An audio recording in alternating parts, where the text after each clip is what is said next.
Selon l'Organisation mondiale de la santé OMS, un médicament sur 10 est falsifié dans le monde. Ce chiffre varie dans les pays en développement, soit un médicament sur 4. La même institution onusienne indique également qu'un médicament sur 2 vendu sur le net serait un faux médicament. C'est dire que le phénomène de faux médicaments est loin de finir, malgré de multiples sensibilisations. Au Togo, des tonnes de faux médicaments sont saisis et brûlés chaque année. Ces faux médicaments d'origine diverse ont de multiples conséquences sur la santé. Un enjeu qui touche plusieurs secteurs. D'abord, le secteur de la santé, parce que l'utilisation des faux médicaments a un impact non négligeable sur la santé des populations, qui peut aller de l'échec thérapeutique jusqu'à ce qu'il y ait des questions de mort ou des questions qui sont un peu plus graves. Et cela touche également l'économie du pays. L'économie du pays parce que le circuit illégal des médicaments contourne le système économique de tout un État et cela entraîne des pertes de bénéfices pour le gouvernement, pour l'État. Cela entraîne également des secteurs qui étaient autrefois sécurisés qui vont tomber en désuétude. Entre autres actions qui sont menées et qui continueront d'être menées par les pharmaciens, c'est premièrement la sensibilisation pour que nos populations soient clairement informées des méfaits ou des conséquences des faux médicaments et ensuite être informées des circuits légaux, des circuits qui sont sûrs, qui passent par les pharmaciens pour avoir accès à des médicaments de qualité.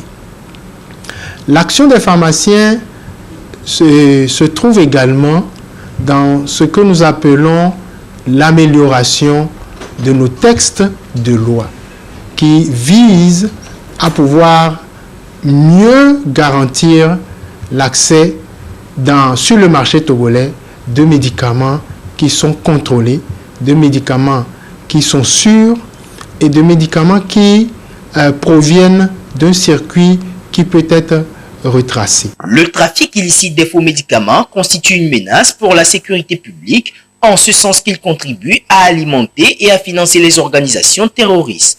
Les pharmaciens du Togo ne sont pas restés indifférents face à ce phénomène. Depuis plusieurs années, ils mènent une synergie d'action à travers les journées de l'Ordre national des pharmaciens du Togo. Il s'agit entre autres de renforcer les fonctions réglementaires, puisque nous sommes régis par une réglementation sur le territoire togolais, en Afrique et dans la sous-région. Donc il s'agira entre autres de renforcer cette réglementation, revoir les lois, renforcer tous les contrôles sur tout le circuit d'approvisionnement du médicament au Togo et dans la sous-région.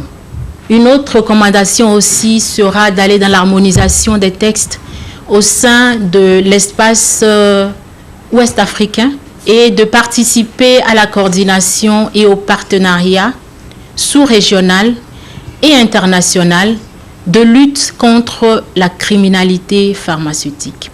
Et une autre recommandation sera aussi d'élaborer, de suivre et évaluer un plan de lutte contre cette criminalité pharmaceutique. Le chef de l'État, Faure Ozimna Gnassingbé, et son gouvernement se sont engagés dans la lutte contre les faux médicaments au Togo et en Afrique. Ceci s'est traduit par la tenue en 2020 à Lomé du sommet sur la lutte contre le trafic des faux médicaments. Il est annoncé la signature d'un accord entre les États afin de définir un cadre légal et imposer des sanctions pénales aux trafiquants de faux médicaments. Des réflexions se poursuivent dans ce sens.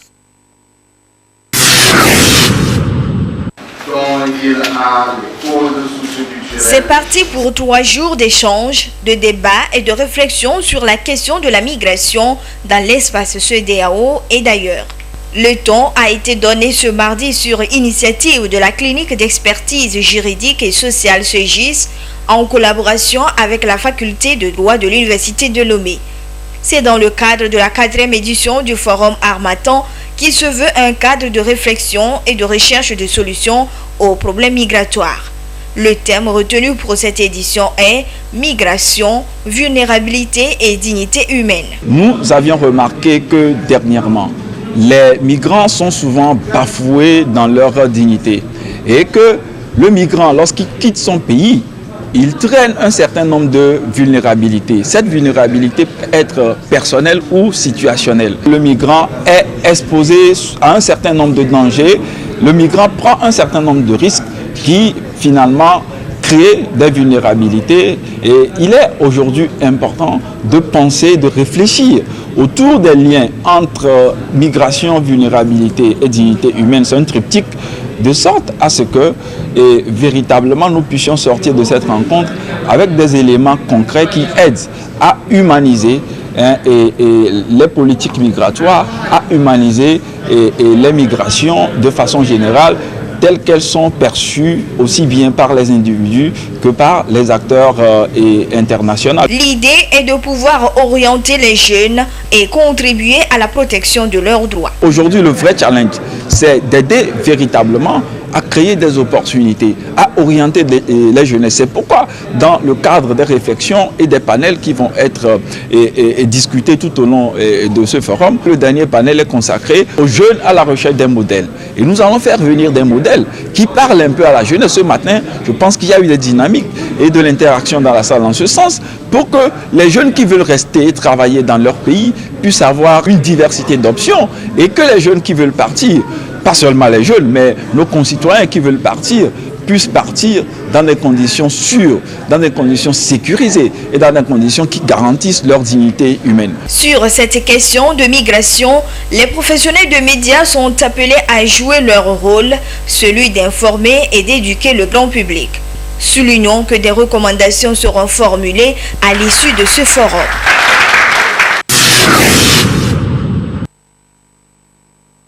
Pas de gouttes d'alcool pendant la grossesse. C'est le conseil que les professionnels de santé donnent le plus souvent aux femmes enceintes. Ces futures mamans que nous avons rencontrées en témoignent. J'ai entendu parler de ça. C'est pas bon pour une femme enceinte de prendre de l'alcool parce que ça peut endommager sa grossesse. Ce sont les sages-femmes. On nous enseigne aussi à l'école, tout ça là. Parfois tu peux sortir à certaines minutes, tu as envie de manger comme l'alcool ou bien quelque chose, mais tu te retiens pour pouvoir écouter les conseils des sages-femmes et pour pouvoir garder le bébé en bonne santé et toi-même la maman. Il est à noter que certaines femmes enceintes s'adonnent allègrement à l'alcool avec des prétextes d'envie exigés par la grossesse.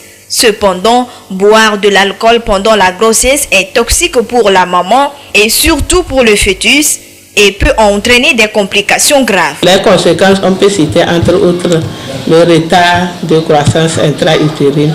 Ça fait que l'enfant naîtra avec un petit poids de naissance. Il est plus petit que son âge. Et ça peut créer chez le fœtus aussi une atteinte du système nerveux. Et ça peut entraîner des accouchements prématurés, des fausses couches, ou bien, c'est-à-dire des avortements, ou alors des malformations chez l'enfant. Au moment où il y a atteinte du système nerveux central, ça peut créer des malformations chez le bébé à naître. Quand l'enfant naîtra aussi, il peut avoir un syndrome de manque chez le bébé né d'une mère alcoolique. Voilà pourquoi toute boisson forte ou alcoolisée est formellement interdite aux femmes portant une grossesse. D'autres pensent qu'une gorgée d'alcool ne peut nuire. À ce sujet, la sage-femme Oué Adjalim se prononce. Jusqu'au jour d'aujourd'hui, il n'y a pas des études scientifiques qui montrent quelle quantité de l'alcool est nuisible chez le bébé à naître. Donc nous déconseillons formellement toute prise d'alcool, quelle que soit la quantité. Si tu es vraiment alcoolique, ce n'est pas facile d'arrêter. Maintenant, si de temps en temps tu prenais un peu en passant, dès que tu remarques que tu es tombé enceinte, il faut arrêter pour le bien de ton bébé à venir. Même conseil pour les nourrices, c'est-à-dire les femmes qui allaitent. Si certains pensent que l'alcool aide à avoir du lait dans les seins après l'accouchement, la médecine moderne y trouve d'inconvénients. Ce n'est pas l'alcool qui favorise la montée laiteuse. Pour que le lait vienne chez la maman très vite, dès que le bébé sort, on le met au sein. Aussitôt la minute qui suit là, on le met au sein. Et le tété précoce fait que le lait va venir. Si au-delà de ça, le lait ne vient pas, nous conseillons de l'eau chaude, l'eau tiède à la maman. Et elle boit beaucoup et elle donne fréquemment le sein à l'enfant. Ça fait que le lait va venir. Ce n'est pas l'alcool qui fait venir le lait. Selon des études, la consommation d'alcool pendant la grossesse est la première cause de handicap mental non génétique et d'inadaptation sociale de l'enfant. S'abstenir donc des boissons alcoolisées en période de grossesse, c'est assurer une bonne santé.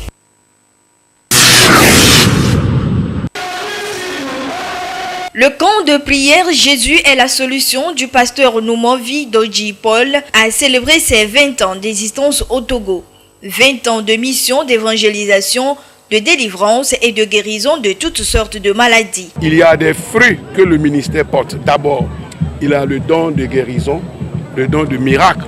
Donc, qui sont les dons essentiels qui caractérisent le ministère de l'évangéliste. Ce camp, c'est un camp de refuge pour le peuple de Dieu. Si tu as des problèmes, tu viens dans ce camp, Dieu va te libérer de tes problèmes. À l'occasion du jubilé de porcelaine du centre de prière, les responsables ont rendu grâce à Dieu pour ses bienfaits.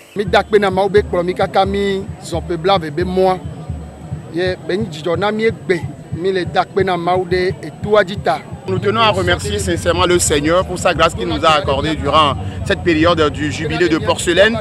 Le Seigneur a été avec nous, tout s'est bien déroulé et nous saisissons de cette opportunité pour remercier les autorités de l'État, toutes les autorités administratives qui étaient sur les lieux ce matin et tous ceux qui ont fait leur déplacement. Nous tenons sincèrement à vous remercier, que le Seigneur vous bénisse et que sa paix et sa grâce soient avec vous.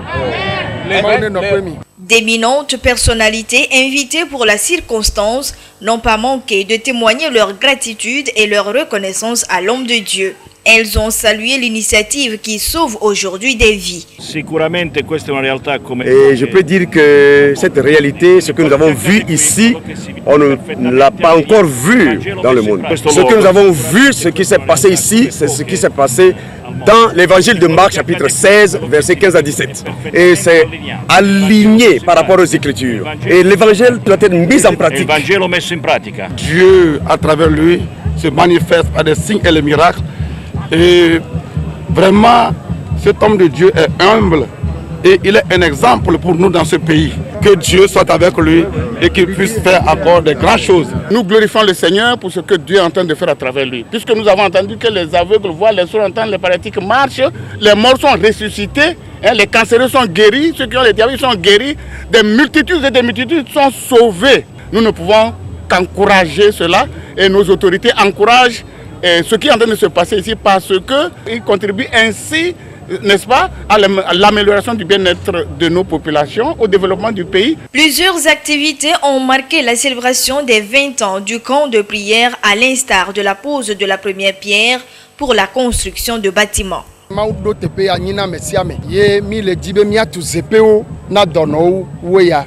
Nous avons pour vision de bâtir des logements pour les visiteurs de ce camp de prière, bâtir également des logements pour les autorités qui viennent dans le camp, des logements pour les pasteurs, les serviteurs de Dieu qui viennent pour des retraites spirituelles ici.